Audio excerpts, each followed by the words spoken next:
میں ابھی مہمان خانے میں تھا، ایک آدمی پرچی لے کر کے آیا، پرچی لے کر کے یہ آیا کہ یہ ماحول ایسا ہے، محلہ ایسا ہے ہری پور کا، اگر کسی کا باپ انتقال کرتا ہے تو فوراً جانور ذبح کرتا ہے، بھوج کھلاتا ہے۔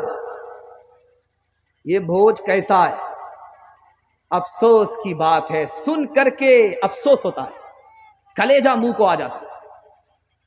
جس کے گھر میں جنازہ ہو اس کے گھر میں غم ہوتا ہے۔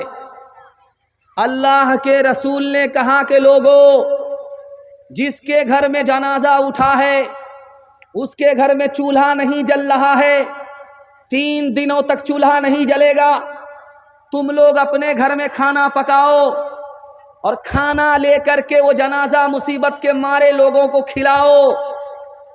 لیکن ہم لوگ اتنے لالچی ہو گئے، اتنے مطلبی ہو گئے کہ جس کے گھر میں غم ہے ہم لوگوں کو اپنے یہاں سے پکا کر کے ان کو کھلانا چاہیے۔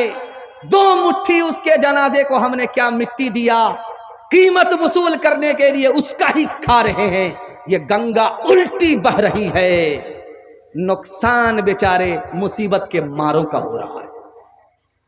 انصاف سے بتائیے، دل پر ہاتھ رکھ کر کے بتائیے کہ ہری پور آنے کے لیے بارسوئی آنا پڑتا ہے کہ نہیں؟ بارسوئی سے ہو کر کے ہری پور آنے کے لیے کتنا چوک ہے؟ کھانے پینے کی چیز ہے کہ نہیں؟ کون مہمان ہے؟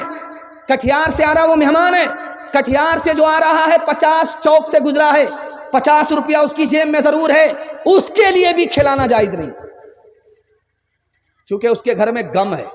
ہاتھ اٹھا کر کے وعدہ کیجئے، آج کے بعد سے ہم لوگ اپنے گھر میں کھانا پکائیں گے اور مصیبت کے مارے لوگوں کو کھلائیں گے، اس کے مہمان کو کھلائیں گے۔ اس کے گھر میں غم ہے، اس کے گھر کا کھانا ہم لوگ نہیں کھائیں گے۔ ہاتھ اٹھائیے یہاں سے لے کر کے وہاں تک انشاءاللہ۔ ماشاءاللہ اگر آپ نے اس پر عمل کر کے دکھا دیا، اس سال کا یہ 18 دسمبر کا جلسہ کامیاب ہو جائے گا۔ ایک مثال پر پیغام ختم کر رہا ہوں، نکاح اتنا آسان ہے، اتنا آسان ہے کہ نکاح سے بڑھ کر کے کوئی عمل ہی آسان نہیں۔ جمعہ کا دن ہو یا نہ ہو نکاح ہو جاتا، خطبہ ہو یا نہ ہو نکاح ہو جاتا، قاضی ہو یا نہ ہو نکاح ہو جاتا۔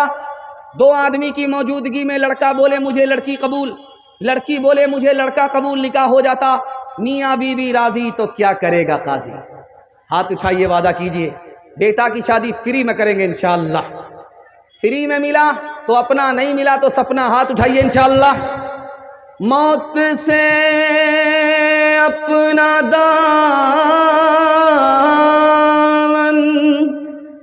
بچاتے ہیں جو، زندگی پھر انہیں راز آتی نہیں۔ جب سے اس نے سنا ایک بہو جل گئی،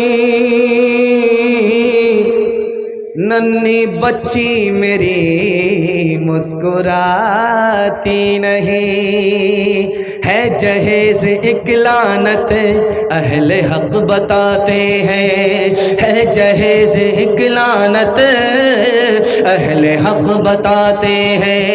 پھر بھی بیٹی والوں کو لالچی ستاتے ہیں، پھر بھی بیٹی والوں کو لالچی ستاتے ہیں۔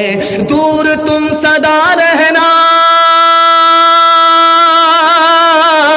دور تم سدا رہنا ایسے پاپی لوگوں سے، ایسے پاپی لوگوں سے جو بہو کو بیٹی کو دنیا میں جلاتے ہیں، جو بہو کو بیٹی کو دنیا میں جلاتے ہیں۔